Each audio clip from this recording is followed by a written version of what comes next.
meets girl, you were my dream, my world.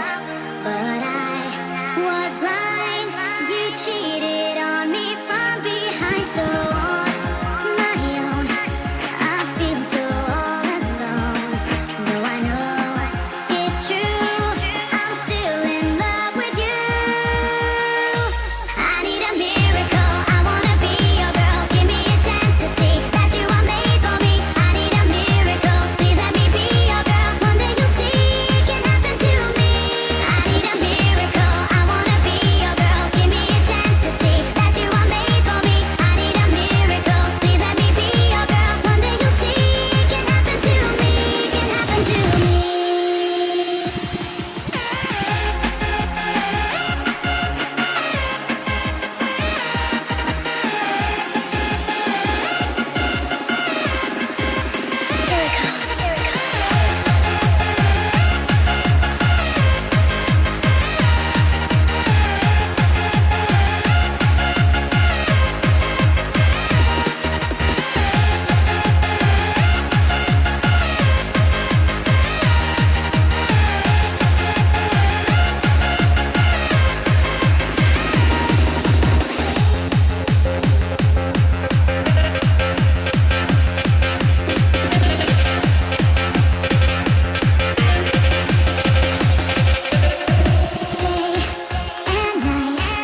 I'm always by your side, 'cause I know for sure my love is real, my feelings pure. So take a try, no need to ask me why, 'cause I know it's true, I'm still in love with you.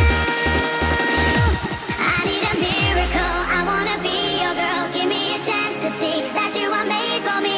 I need a miracle, please let me be your girl. One day you'll see it can happen to me. I need a miracle, I wanna be your girl. Give me a chance to see that you are made for me. I need a miracle, please let me be your girl. One day you'll see it can happen to me, can happen to me.